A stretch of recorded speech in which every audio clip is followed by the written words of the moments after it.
what do they call that? Poetic justice. It only took, feels like 10 years. Harrison Barnes finally gets his revenge against this Warriors team.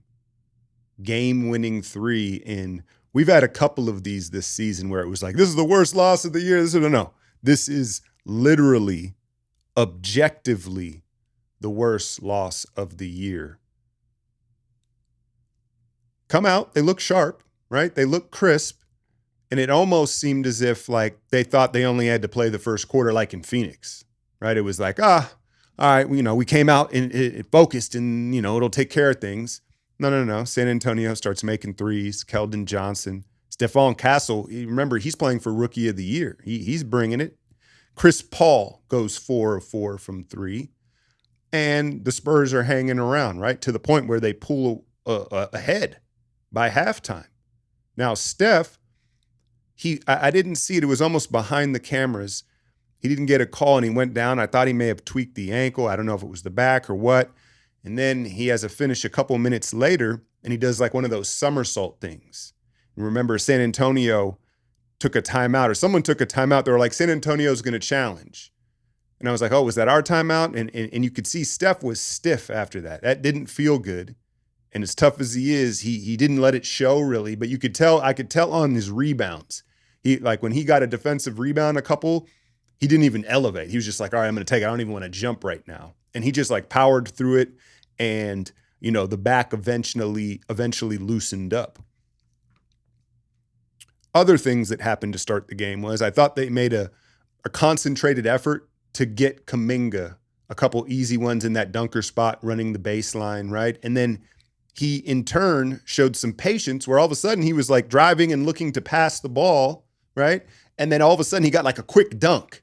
And it was like, oh, what do you know? The defense wasn't just thinking you're going to attack with your head down. You had the defense guessing because you were moving the ball. But then what was he? 0 of 5 from three.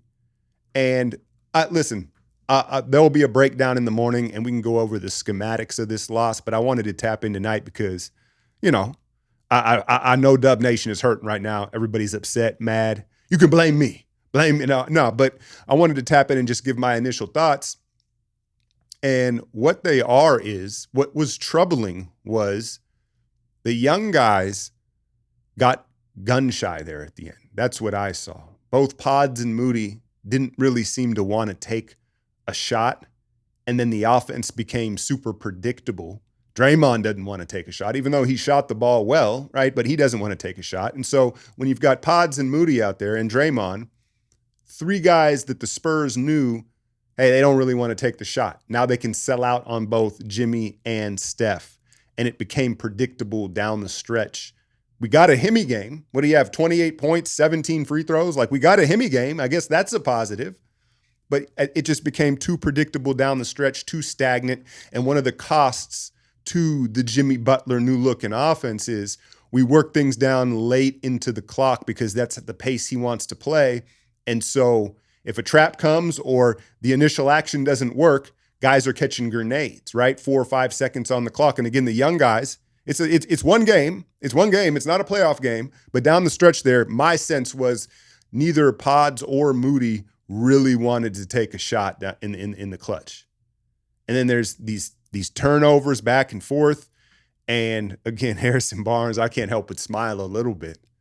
Right? Because, I like to call him Harry B and tease him a little bit, but he's a solid dude. He's had a solid career, and he finally gets his get back. Did you see Chris Paul arguing the foul on Jimmy as they're celebrating? Don't ever change, Chris Paul. Don't ever change. Yeah, man. It's not as bad as Minnesota blowing a 24-point lead in Milwaukee the other night, but it counts just the same.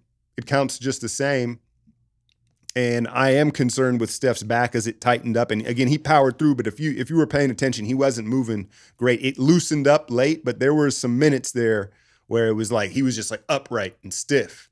And you become an older head, you recognize that look where you're just like, oh, you're just a little bit stiff. And yeah, man. It goes without saying you got to beat Portland Friday night, but then can you beat this Clippers team? Is there a scenario where the Clippers, for whatever reason, wouldn't want to win that game. It's too confusing at this point right now as far as like the seedings and everything. I can't imagine there would be a scenario where that would be where Ty Lue and everybody was like, oh, no, we actually rested Kawhi and Harden tonight. So you blow this one, you got to steal the Clipper game. And I say steal in the sense of they've kind of owned us, right? We're 0-3 against them this year. Memphis and Minnesota play tomorrow. And so you got to hope for See, I'm confused as well. Do we want Minnesota to win? I don't even know. What I do know is catastrophic loss. I'm not shocked, but I'm disappointed. I will have a full breakdown of the schematics and more of the details of what went wrong tonight on my Patreon tomorrow morning. I'll put a link in the description.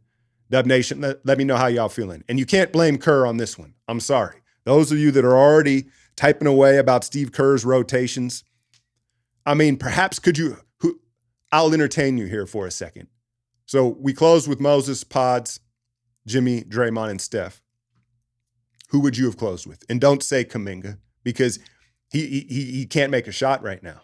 He can't. I know he had a couple dunks, but like that, that doesn't make sense. Who else are you going with?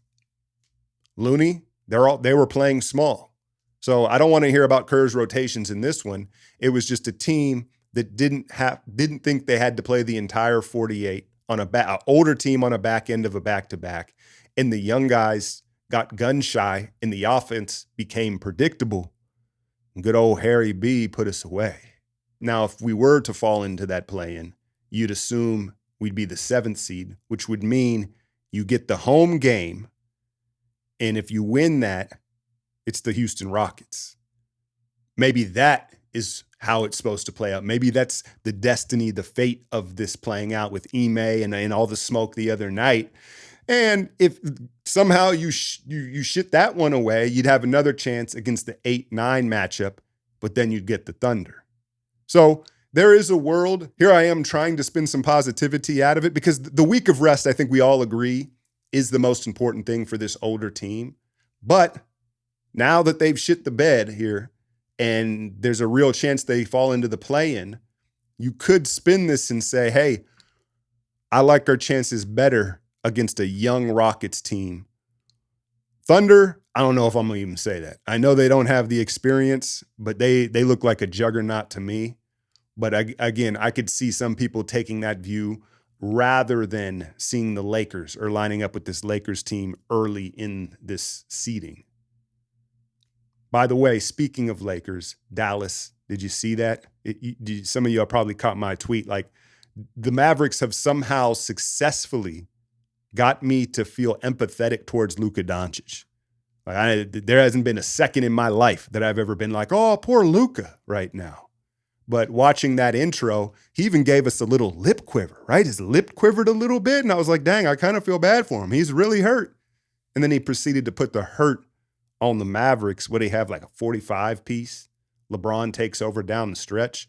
Dallas could be one of these potential play-in matchups. They're big, man. Pause. They're as long as it gets. You got AD and Lively in the front court, Gafford off the bench, all these big wings. Clay was still claying, though. I'll leave that story for another time, man. Disappointing. All they can do is move on and win these next two and let the chips fall where they may be. As always, hit that like, share, and subscribe. I'm out, y'all.